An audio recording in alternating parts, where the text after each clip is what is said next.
All right, and we are rolling. We're here. We hit the record button on Monday night. It's been difficult today. 6 kids. The little baby's a crier. He's a fussy guy. I know. I hate to say it, but he's cranky. He's a cranky fella. His red hair is not in vain. Yeah. He's got red hair and he acts like it. I'm holding out hope that it's a phase. He's like the Irish. Gonna outgrow it. He's ready to fight all the time. Yeah. Yeah, seriously. So today, whatever, we've been talking a lot of lately in the last several months about health, fitness, losing weight, what it's really like to be healthy.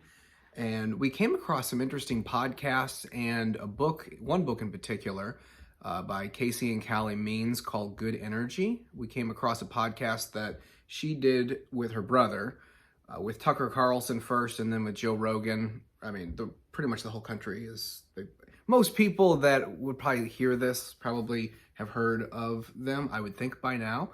But in case you haven't, there's this great book called Good Energy, and it's all about life and fitness and health and figuring out what real health looks like. And it's been really eye-opening.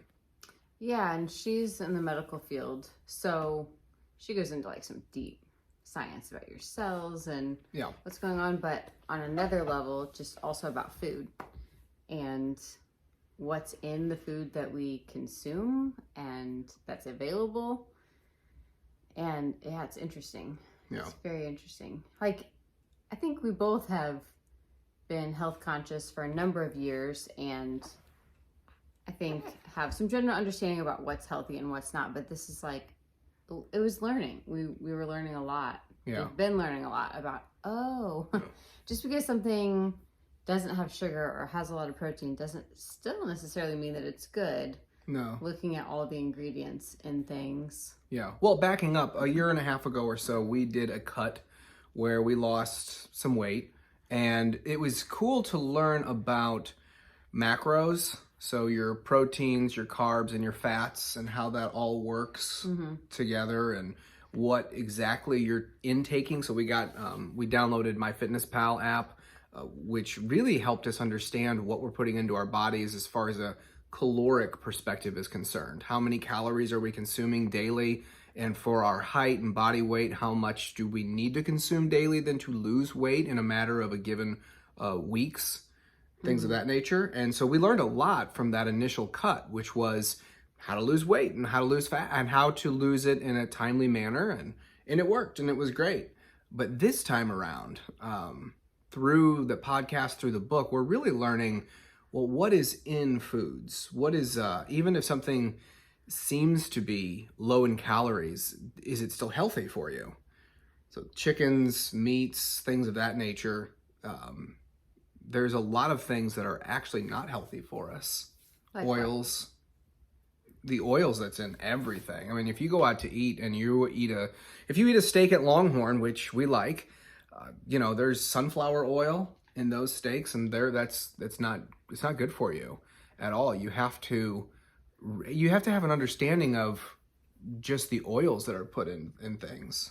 Yeah, the oils are in everything, pretty much anything processed, and then of course when you go out, but in like bread they put canola oil, they put sugar, sunflower oil. Well, sugar's another thing.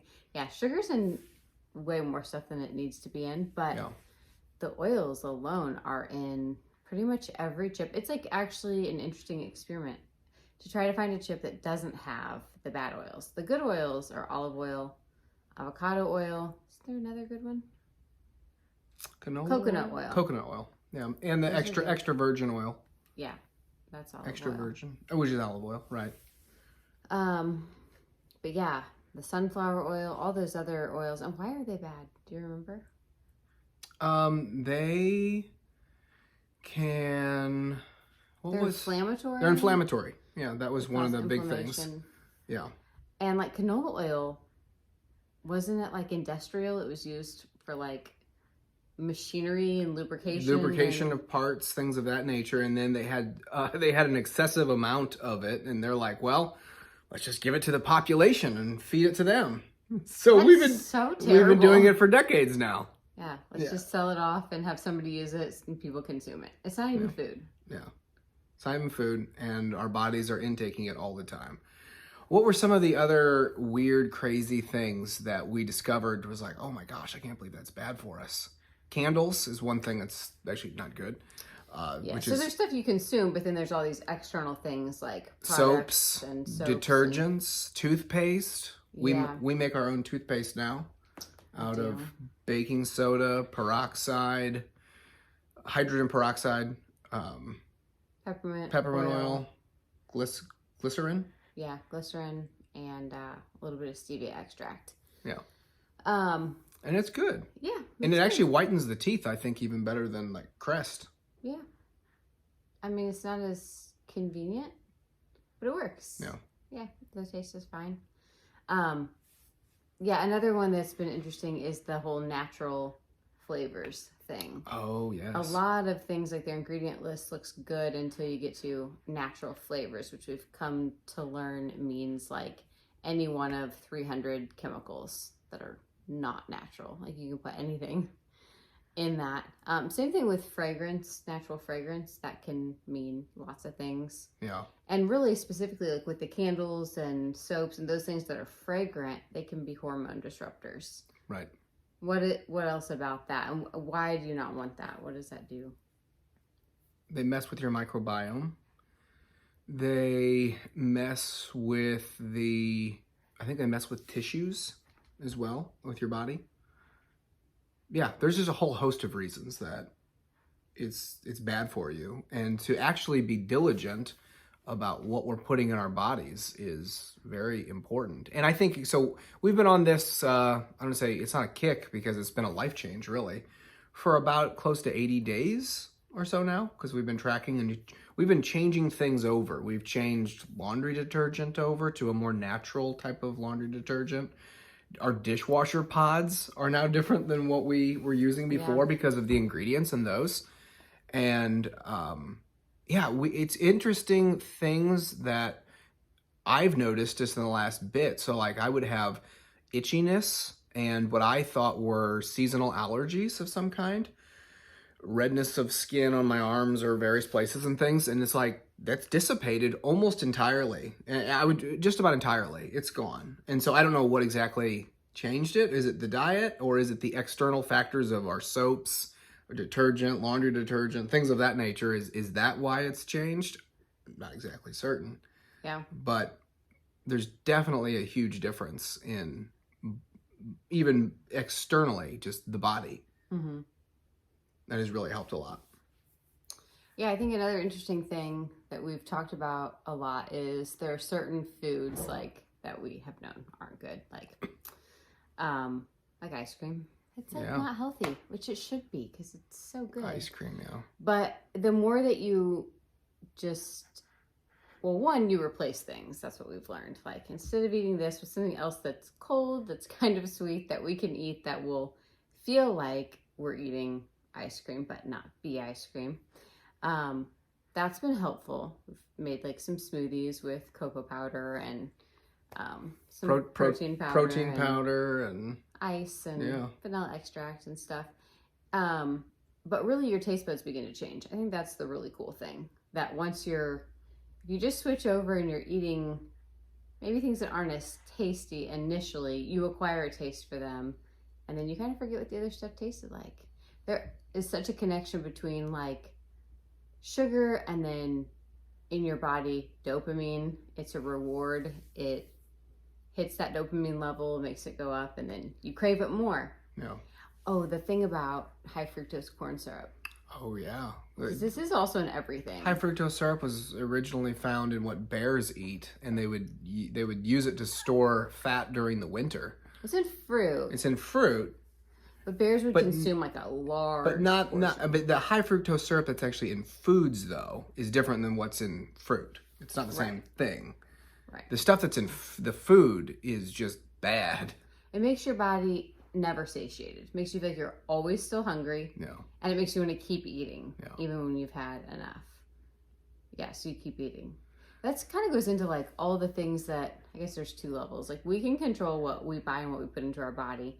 But it's also unfortunate that currently there's so much that's allowed to be put in food that is sold in our country that's just not good for you, which is really taking the world by storm right now, or our country by storm, with RFK and with some of the things that they're trying to do from a political standpoint to change the food industry and what's allowed. But right, there's certain dyes, red, blue, all of the various colors, artificial flavoring colors that are put in Gatorade, Skittles, lots of candies and things of that nature that aren't even that are illegal in other countries, but they're legal here because they're, what are they? Something with neurons, or they're neuron disruptors. So it messes with your brain. It messes with the brain, yeah. Which is bizarre. Yeah. But then you see people like, who did we just hear that's like 90, in their 90s, drinks like... Warren Buffett. Yeah. What does he consume every day? Like 3 or 4 Cokes. That's crazy. Dairy Queen. Yeah, so there are these anomalies, but the rule is if you eat and you are what you eat. The rule is if you consume crap, you're going to feel like crap. And most of the time, you're going to look like crap.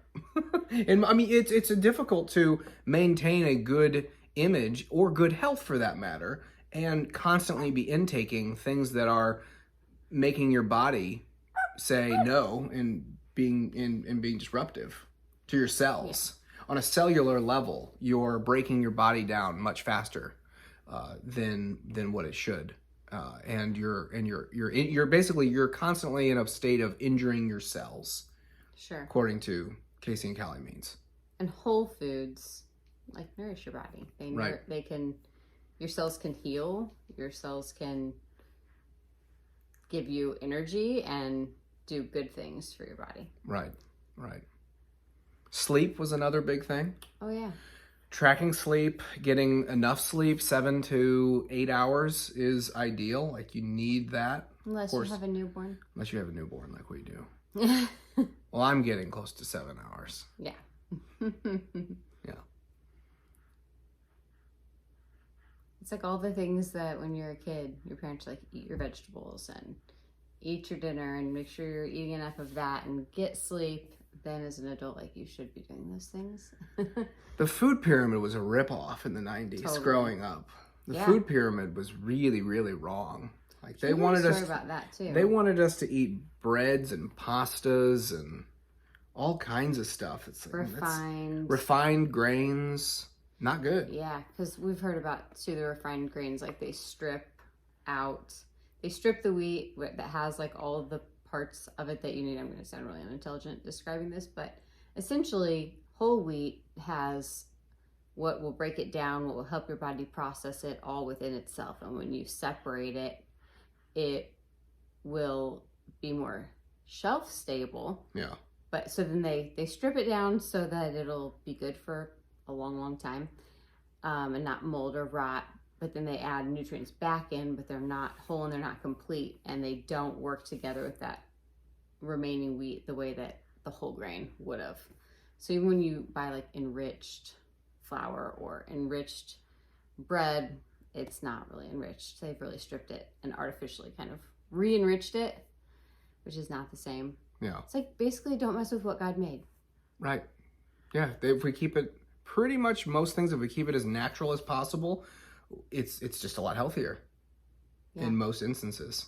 I feel like we heard a story though about the pyramid and the food pyramid. Yeah, the food pyramid. Who came up with that? Again, it was like nefarious. I don't remember who came up with that. No. Is that the FDA? I don't know if it was the FDA or if it was. It has to be something government related. Well, probably. Maybe it was the people making the companies. It was whoever was making the profits. Whoever was making the profits. It's probably the cereal companies. I would definitely blame the cereal companies. Yeah, cereal is terrible for you. Whether it's accurate or not, it's the cereal industry. It is usually always an industry like that. Yeah.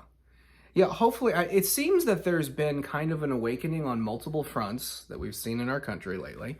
And I think part of the awakening is the health crisis in the food industry and things of that nature, that people are going, wait, what are we putting on our bodies? Like, what is this? Yeah. This isn't good. This is causing all kinds of problems and cancers even, and sicknesses. And there's just so many ways in which I think I forget her exact stat, but it was like you can be healthier by like 70%. If people can, what is it? You can maintain a healthy lifestyle. You have like a 70 to 80% higher chance of just not getting certain things, certain sicknesses, certain diseases, just by eating right. Just by eating the right things, you can actually maintain a healthier body. I think it was like 70 to 80%. That's really cool. There's been one thing that's helped us when picking things, because this is not always as good as that product, is an app called Bobby Approved. Mm-hmm. Yep. Which I forget the gentleman's last name. Bobby Parrish. He's got an awesome YouTube channel. He walks into stores and will stand there in an aisle. It'd be so much fun to do this. Stand there in an aisle with people going in and out and stuff, and then he's picking up products and he's taking the product around. He's talking about the nutritional facts and information, and he's saying, this is approved, this is good, or this is not approved, and this is why. So he kind of takes you step by step in the whole health regime right there in front of you. So it feels like next time you walk into Aldi, Walmart, Costco, you know, oh, this is what I'm getting, this is what I'm buying. And this is good, and I know it's good, or this is bad, and I'm going to stay away from this particular kind of whatever it is, cheese or chicken. Certain certain chickens that are made. What are they? HMOs, GMOs. Yeah. GMOs. Yeah, or even like eggs. Like cage-free is actually not as good as pasture-raised. Right. Like you want eggs that come from pasture-raised chickens because they're the ones actually out eating bugs. And he kind of explains what cage-free is. Like they're not in a cage, but they're not really living a natural life, which is the nutrients in that egg is far less than the pasture-raised chicken eggs. Right. But some of that's like nuance or like wording that doesn't make sense. Or like a lot of things will label like it's organic or it's non-GMO. Like that's all you need to know. But then like you read the ingredients and there's stuff in there that you're like, I don't know, is that good or bad? Sometimes things have weird names and I think they must be bad because it's a weird name. Right. But then like his app actually has like a place where you can scan a barcode. Yeah. So you're in the store, you can just scan it and then it'll call out if it's Bobby approved or not. And if it's not, he'll cite the ingredients that aren't and why. Right. Because they are linked to causing cancer or they are, whatever it is, whatever reason that it's bad. That's been really, really helpful. And we've been able to make some easy tweaks with that. And then also just eliminate some things and then also get creative in the kitchen with some recipes. Yeah. Yeah. The other thing in stores that is really it can be deceitful is if you see a bag and the bag of like chips or something, it will say gluten-free. Oh, so like the marketing on a bag of something can sometimes really be misleading because it will seem like it's healthy. Oh, it's gluten-free. It's nice. Use the buzzwords. But then you look back on it and it's what kind of oils does it have in this? And it's got a lot of crap. Yeah. Yeah. Yeah. So we learned a lot through that YouTube channel. Getting that app, it's the Bobby approved app. It's free. You can download it. It's great. Take it into pretty much any store, Walmart, Aldi, Costco. There's even a search, like you can just type in whatever. And if the item that you want isn't approved, a lot of times they'll have suggestions for other things that are approved. That's been helpful just because there's a lot of things that are confusing. Yes. That sound like they're good, or you read it and you're like, oh yeah, that's good. Or if it's not good, you can also gauge like why and if you're willing to take that risk or not. Yeah. Depending on what it is. So. Yeah. What has there been anything that's been a shock or a surprise for you that you were like, oh, this is bad? I can't believe this is bad. Gosh, I feel like there's been a lot. I can't remember what off the top of my head. It just seemed like, especially initially when we're scanning things, it's like, this too? Oh my gosh, this too? And it's kind of disheartening at first. Especially like, I'm going to have to find a new one. Oh, our chili powder. Our chili powder, yes. Chili powder from Aldi also has canola oil, I think it was. It was one of the bad oils. It's one of the bad oils, like sunflower oil or something. Why? Safflower oil, whatever it is. Something. Whatever it is. Why would you do that? Yeah. Why would you mix it? And maybe it's anti-caking or whatever, but it's not necessary. Right. And it makes it something that we shouldn't consume. And actually, with that in particular, the chili powder, that was, Aldi had an earlier version that only had chili powder in it. Yeah. And then they like redid it and added some bad oil. Yeah. So. Well, I think, speaking just, this is subjective now. But there are other chili powders that are good. Yes, we found a different chili powder and it's all good now. But speaking subjectively, I can say definitively, I feel 1,000 times better in the last 2 months, 2.5 months of really changing our diet, really changing over various products in the house. And I'm not saying I feel like a whole new man, but gosh, I feel as if I have far more energy when I wake up. I feel better going to bed, and no indigestion. That's a huge thing. If we had a pizza night, an ice cream night, whatever, 2 a.m, you wake up and you're like, oh, what did I do this for? This is terrible. I'll never do this again. And then, of course, we would do it, whatever. But now, I haven't had indigestion in over 2 months, 2.5 months. It's amazing. It's great.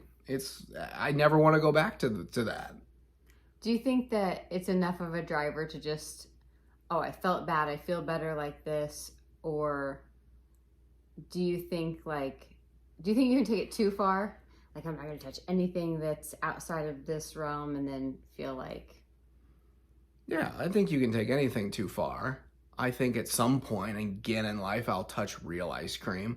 But I don't think it will... The difference is between what we did last time, which was just a cut, trying to lose weight. And then once we were done with the cut, we're like, cool, ice cream once a week. And let's just, and then that became sometimes twice a week. And, this is cool. Let's order a pizza on top of that. I think the difference is now we have more of an understanding of health and an actual true understanding of, what we're actually putting into our bodies from a cellular level is breaking down things that it isn't just making the body just fat. It's also doing things that are going to cause potential disease even. I think knowing those types of things and getting a little older, it's like, I don't want any of that. That's not really worth the give and take for the crap food, when we're also finding, as we've mentioned, we're also finding decent substitutes. You've made some amazing chocolate muffins, some great cookies, so there are other things that you can do. Popcorn is not bad. Don't make it with a ton of butter, but yeah, it's got fiber. It's got fiber in it, and it's not bad, and it's pretty calorically dense. So no, I'm kind of an extreme person. So I would say, for me, I never see myself completely going back to just, I'll eat whatever I want to eat. But that being said, I'm not going to be legalistic about it and say I'll never touch anything. You? Well, I'm not as, you're very, I think, in tune to your body. If you have, too much caffeine, you really notice. I don't notice as intensely as you do. That's true. Anything. So, but I think mentally I feel good knowing, okay, this is truly a good item for me, so I'm going to eat this. Yeah. Oh, that's really bad for me. So mentally, I don't want to consume that. Not that I won't ever.